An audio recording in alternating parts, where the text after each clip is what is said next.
tersebut pada pagi hari ini. Terima kasih sudah hadir di cuaca yang hujan seperti ini.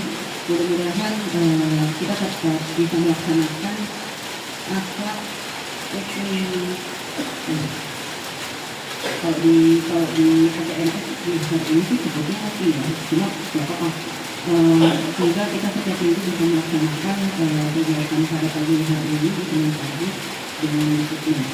Untuk hari ini yang akan disampaikan itu mengenai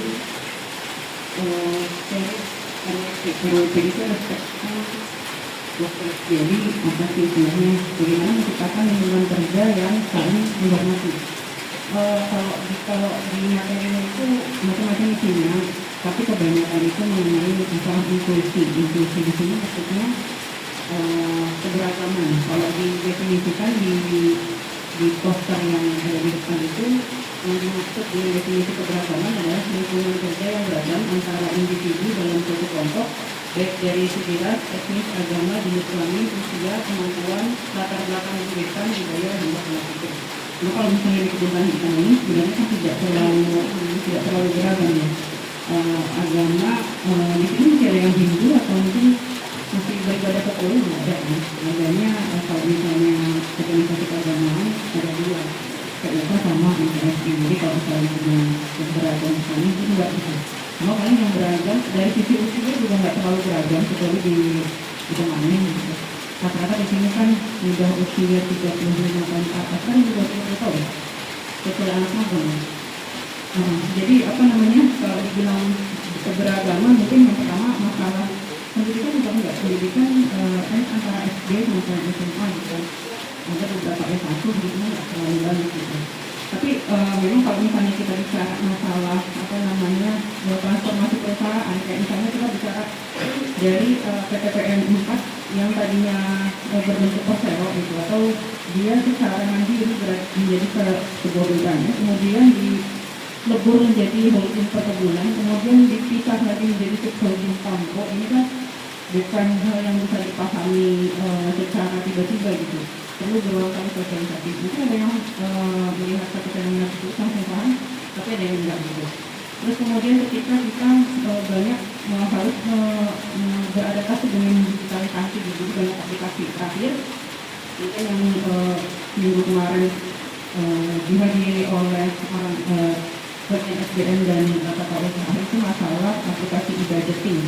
Standar KAP nggak lagi menggunakan kertas kerja manual seperti Excel, itu masih dipakai untuk istilahnya hitung-hitungan kita secara mandiri gitu. Cuma kalau udah masuk ke aplikasi e-budgeting itu terkoneksi langsung ke PAO, ke Pamko gitu. Memang masih banyak kendalanya gitu, cuma tetap harus kita aplikasikan gitu kan. Jadi untuk mulai tahun ini RKAP nggak lagi mengumpulkan kertas kerja yang berbentuk Excel gitu, tapi langsung dimasukkan ke aplikasi e-budgeting. Mungkin nanti untuk minggu ini diikuti oleh Tanaman dan Toko, mudah-mudahan bisa selesai sesuai dengan harapan dari kantor regional. Kemarin sih masih ada terkendala untuk beberapa, ini mudah-mudahan kalau bisa dikerjakan pelan-pelan bisa selesai. Kemudian balik lagi ke masalah inklusi, apa itu kesetaraan? Setara itu setiap orang diperlakukan dengan adil, tapi dukungan atau aksesnya disesuaikan sama kebutuhan masing-masing. Kalau di sini sudah cukup jelas ya, jadi disesuaikan dengan kebutuhan masing-masing. Ya, setiap orang itu bisa diperlakukan sama gitu kan. Orang yang istilahnya mungkin sekali dijelaskan ada yang sama, ada yang dijelaskan berpaham, tapi kita goalsnya tetap bagaimana pekerjaan bisa selesai sesuai dengan target yang ditetapkan oleh perusahaan. Bisa mengumpulkan data-data yang akhir itu kan masalah cash bank ya, gitu. Dia bukti transaksinya itu harus lengkap dan segala macam gitu kan. Ada deadline dari bagian akuntansi dan keuangan 2 atau 3 hari waktu itu tetap harus kita selesaikan, meskipun mungkin masih ada beberapa yang tertinggal gitu. Tapi pun ketika di data checklist tidak semua kebun memang langsung selesai 100%. Tapi seenggaknya ketika ada arahan dari kantor regional untuk mengumpulkan data-data gitu, atau mengerjakan satu pekerjaan sesuai dengan target yang mereka tentukan, kita berusaha untuk menyelesaikan tepat waktu gitu. Kalau misalnya ada yang tidak paham, bisa ditanyakan apa mungkin ke sama temennya gitu atau ke kebun lain yang udah lebih dulu mengumpulkan. Nah terus pengertian dari inklusi tujuannya sih simple, semua orang merasa nyaman diterima diajak terlibat bareng di tempat kerja. Jadi apa istilahnya nggak ada yang outlier, maksudnya istilahnya yang nggak diajak gitu kan. Sebenarnya kan kalau misalnya kita lihat di IHCS, masing-masing akun Bapak Ibu bisa akses masing-masing akun IHCS itu, di situ ada terbagi ada apa namanya biodata, ada itu nggak bisa itu. Kalau masing-masing login ke akun IHCS ada job desk sendiri-sendiri dan itu nggak perlu jelaskan. Bapak Ibu bisa baca sendiri dan saya lihat sebenarnya masing-masing job desk dari Bapak Ibu itu sudah cukup banyak gitu ya. Jadi istilahnya ketika job desk itu dijalankan saja kita sudah terlibat di perusahaan gitu. Kalau misalnya perlu dikejar-kejar dengan deadline itu biasanya kalau misalnya ada arahan gitu atau ada instruksi melalui elemen gitu, biasanya memang kita kejar-kejar pasti ada di semuanya gitu. Cuma kalau misalnya pekerjaan harian biasa itu sudah ada di tugas masing-masing. Nanti bisa kalau misalnya kesulitan dengan membuka IHCS bisa ke bagian teknologi nanti dibantu untuk membukakan akunnya supaya komunikasi dengan orang regional. Kalau misalnya ada yang pakai lupa gitu atau segala macam nanti biar dibantu untuk kemudian di sini ada sedikit apa namanya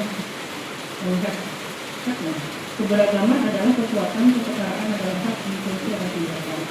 Nah, ternyata mewujudkannya itu yang pertama pelatihan dan edukasi berkelanjutan.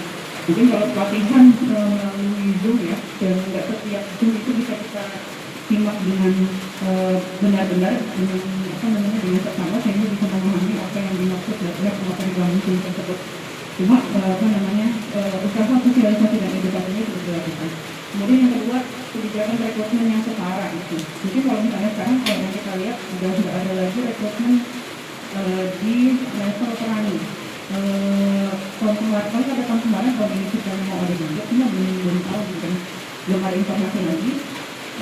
Dan yang paling sering dilakukan setiap tahun adalah rekrutmen untuk komandan. Tapi ini juga nggak yang punya apa namanya istilahnya syarat terlalu eksklusif ya, karena masih bisa diikuti oleh semua orang yang memang tertarik untuk bekerja di kebun gitu kan. Cuma memang ada satu syarat yang mungkin bisa nanti kalau misalnya ada yang nanya gitu kan, gimana caranya jadi karyawan PTP4 ya, yang dibuka tiap tahun itu pasti kemana harus mulai dari PKWT dulu gitu. Sebelum PKWT harus punya kontribusi dulu kerja di sekitar kebun gitu kan. Nanti bisa ditanyakan ke kalau misalnya usaha kemarin biasanya paham di kebunnya. Kemudian yang ketiga fasilitas pendukung inklusivitas. Ini kita belum lihat untuk inklusivitas apa namanya, istilahnya belum ada penegasan apa yang harus disediakan kebun untuk mendukung oleh inklusivitas ini. Kemudian yang keempat, forum dari pemerintah internal ini juga belum nampak atau belum kelihatan, cuma mungkin yang sudah sangat nampak itu ini juga segmented ya, istilahnya khusus hanya untuk ibu-ibu dan misalnya. Dan saya berikan di UMR ini kan sebuah forum juga gitu untuk memfasilitasi karyawan perempuan yang berkarir di PTPND. Mengapa keberagaman, kesetaraan dan inklusi itu penting? Di sini disebutkan meningkatkan inovasi dan kinerja tim, membentuk budaya kerja positif, mendukung tujuan bisnis jangka panjang. Di sini ada juga akses benefitnya, jadi ada bukunya untuk perspektif workers gitu. Tapi yang jelas untuk setiap bulan kita diminta untuk melakukan sosialisasi sehingga program apa sih yang sedang dijalankan oleh holding perkebunan itu bisa kita pahami bersama. Itu dari penjelasan saya belum terlalu bisa menggambarkan seperti apa yang disebut inklusi, kesetaraan atau keberagaman. Tapi kalau isu-isu di luar, kalau misalnya Bapak Ibu mungkin baca berita gitu, kan sudah paham lah sebenarnya ke arah mana kebijakan holding ini akan diterapkan di PTPND. Sekian mungkin dari saya. Untuk berikutnya tetap semangat Bapak Ibu menghadapi akhir tahun ini. Akhir waktu kita tahun meeting ya, di situ ketika di ranking kebun dengan produktivitas tertinggi, kebun tani di Ulu menempati ranking pertama. Jadi alhamdulillah capaian kita cukup memuaskan. Kalau dari sisi perusahaan memang kalau secara regional 2 mungkin karena kita kebawa sama KSO PTPN 2, jadi produksi secara total itu masih di bawah target gitu. Cuma kalau secara kebun kita unit usaha ternyata kita punya kontribusi yang cukup besar di PTPN ini, meskipun kebun kita kecil, cuma 3 gitu. Terima kasih atas kerjasama dan respon yang baik dari Bapak Ibu semua untuk pekerjaan kita. Gitu. Kalau di kantor, terutama pekerjaan administrasi ya gitu. Tapi kalau pekerjaan administrasi yang tidak diselesaikan dengan baik, tentu juga menghambat teman-teman yang ada di luar sana. Itu juga menghambat teman-teman semuanya dan lain sebagainya gitu. Ketika kita bekerja dengan maksimal di pekerjaan kita masing-masing, ternyata itu juga untuk pekerjaan kita secara keseluruhan di kebun tani hasil. Selamat untuk Bapak Ibu semua. Mudah-mudahan prestasi tersebut bisa kita pertahankan sampai akhir tahun gitu kan. Ini jadi satu kebanggaan untuk kebun tani di sana. Kemudian terima kasih dari Hati Kolidaya. Assalamualaikum warahmatullahi wabarakatuh.